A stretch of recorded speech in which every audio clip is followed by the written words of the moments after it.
কইৰা কহি পৰ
উঠা প্ৰিয়ে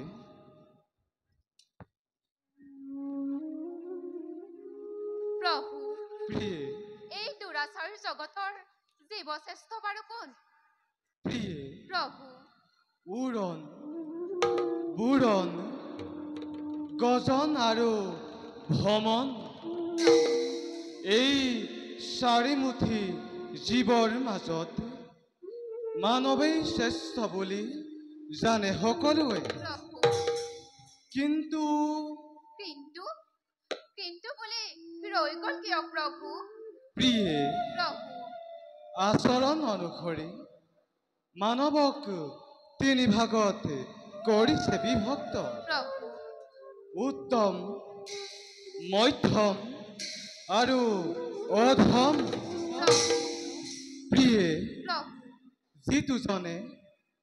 যিটোজনে দেখে কেৱল পৰৰেই দুখ চিন্তে সবাতোতকৈ অধম তেওঁ দুখ গুণ নকৰি বিচাৰ সকলোকে সমভাৱে দেখে যিটোজনে তেওঁৱেই মধ্যম বুলি জানে সকলোৱে প্ৰিয়ে তৃতীয়বিধ হৈছে উত্তম সকলোৰে ভাল চিন্তা কৰে যিটোজনে উচ্চ নীচ দুখ গুণ নকৰি বিচাৰ সকলোকে সমভাৱে দেখি যিটোজনে চলে শুদ্ধভাৱে তেওঁৱেই উত্তম লোক এই জগতৰ কৰ্মফল অনুসৰি মানৱৰো উত্তৰণ হৈ দেৱলৈ আৰু কৰ্ম দুখে দেৱতাই পাই অসুৰৰ প্ৰবৃত্তি প্ৰিয়ে খন্তেক অপেক্ষা কৰা পাবা তাৰ উচিত প্ৰমাণ প্ৰিয়ে বলা বিশ্ৰাম কৰো কৈলাশ শিখৰত বলক প্ৰভু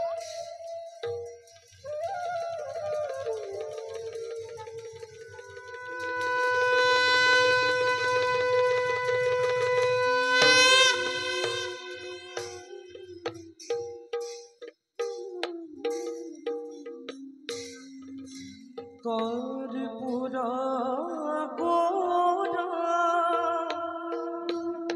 করুণা বতর সংসার সার ভুজগিন্দহর সদা বসন্ত হৃদয়া রবিন্দে ভব ভবামি সহিত নমামি ভব ভবামি সহিতাং নমামি।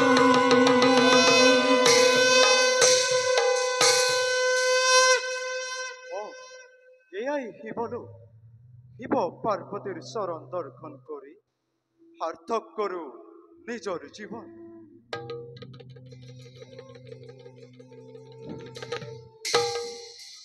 ভবং ভবামি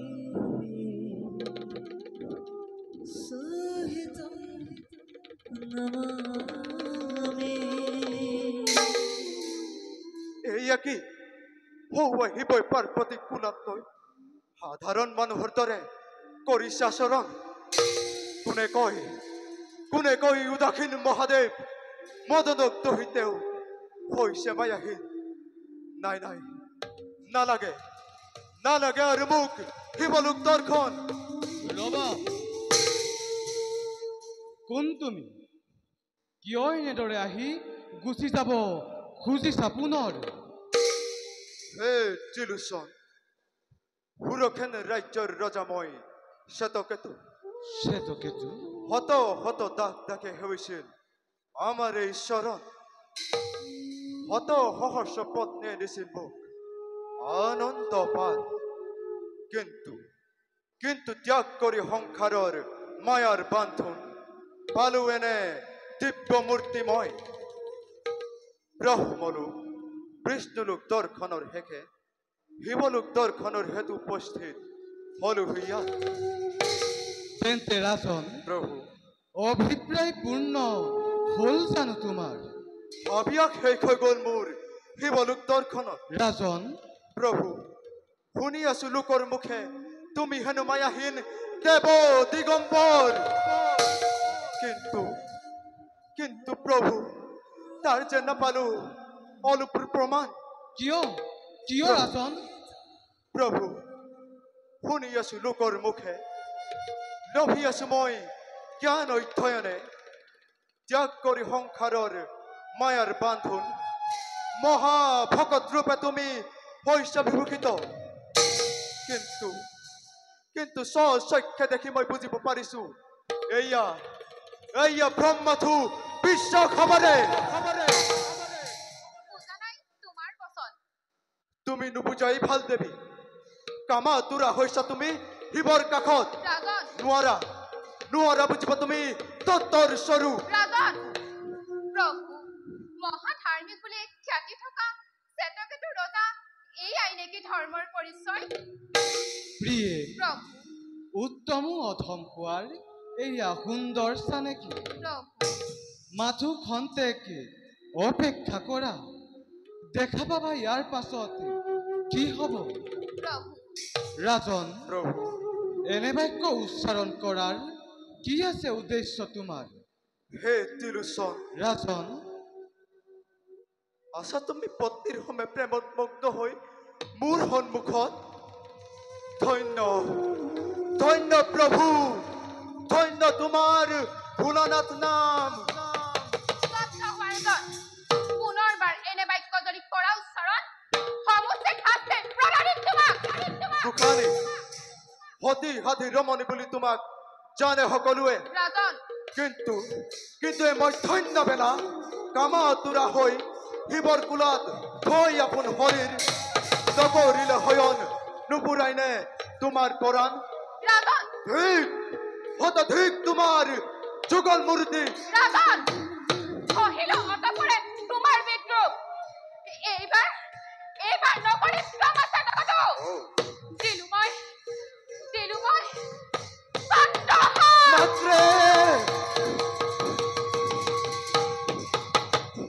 মাত্ৰে জন্মলভীৰ নাই মাতৃ, অসুৰৰ কুলত নাই মাতৃ, নাই।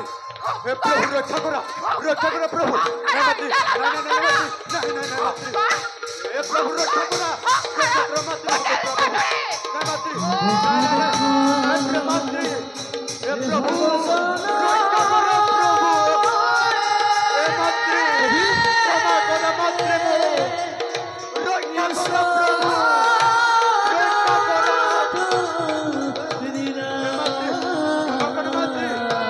Hey,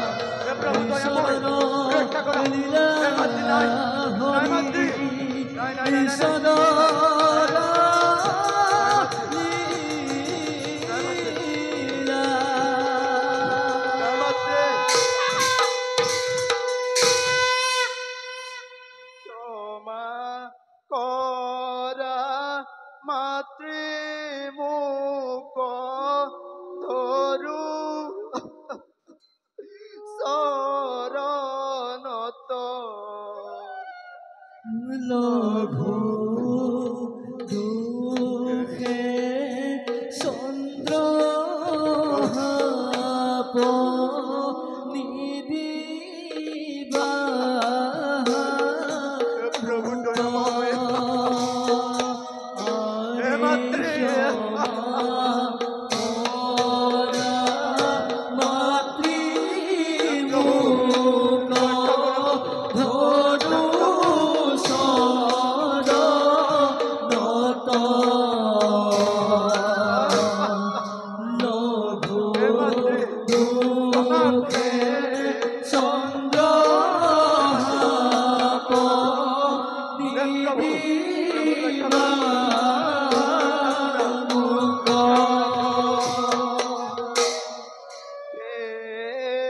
প্রভু ভোলানাথ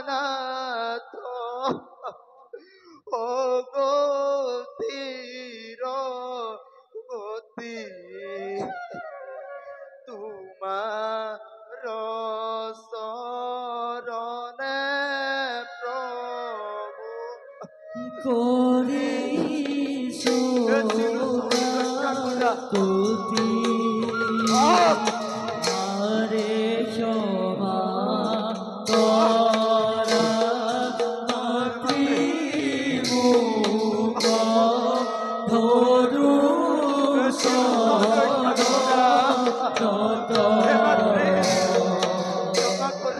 লঘু বুকে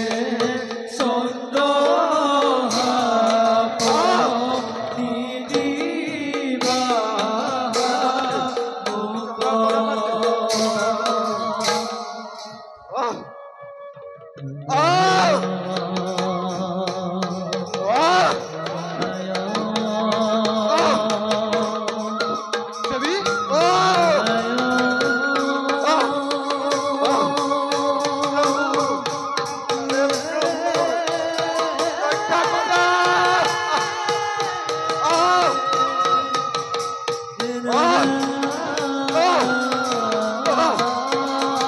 বিদায় প্রভু বিদায় মাতৃ